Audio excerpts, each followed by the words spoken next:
Hundreds of troops are at the southern border right now as officials brace for an expected surge of migrants following the expiration of Title 42. Right now, about 550 active duty troops arrived this week to help assist federal agents with what is likely to be a very chaotic border situation for a while, even the White House categorizing it as that. They are joining 2,500 National Guard troops on the border. Here to talk more about the situation and also what we're seeing in Ukraine, Paul Rieckhoff, national security and political analyst and the president of Righteous Media. Paul, good to see you. As Thursdays come along, I always look forward to our discussions. I want to start at the border with the troops.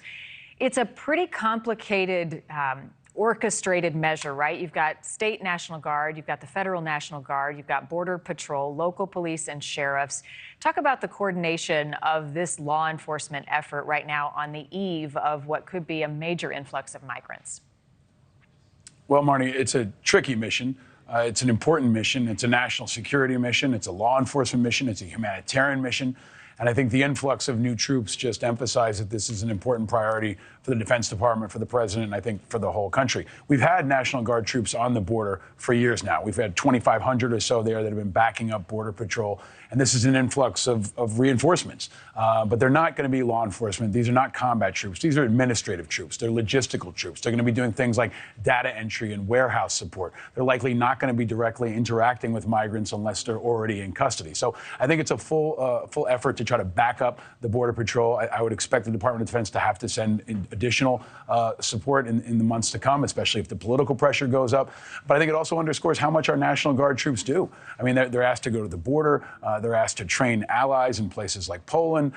They're still doing national security missions here at home. They're training all around the world. And our national security still fights wildfires and flooding. So I think it should remind everybody how much the men and women of our National Guard are doing, especially a couple weeks before Memorial Day, when we're going to reflect on them especially. Right. They go to the front line, wherever that front line is, and answer the call. Paul, this situation at Zaporizhzhia, the nuclear plant, is concerning for a number of reasons, given what work is happening there. When you hear that Russia wants to remove the Ukrainian workers who are overseeing the work at this plant, what does that tell you and what concerns you most? Bad, bad, bad. I mean, this has always been a really critical part of this landscape that I think most Americans aren't tracking on. Zaporizhzhia, I think, is the biggest nuke plant in that part of Europe. Any instability around a nuke plant is a potential environmental disaster and security disaster for the entire world. So I think it's another threat by Russia to try to destabilize the region and I think to try to manipulate the West and NATO. But I think it's something we have to understand. I would be in support of whatever NATO can do to secure that as a safe area. I hope that the Russians and Ukrainians can agree that a nuke plant is off limits in their fighting. But we know that in this war, and especially on Putin's side, nothing is off limits. He's willing to cross any line. He's willing to violate any war crime standards. And I think we could understand that this is going to be something you're going to hear more about Putin trying to leverage for the manipulation and for PR and propaganda in the weeks to come. Right. That is worrisome, but I do want to highlight some positive news. Ukrainian military has successfully shot down a number of Iranian-made drones that Russia is sending into the region, using the Patriot missile defense system that the U.S. was able to supply and train them on. How significant is this? Are we at a turning point?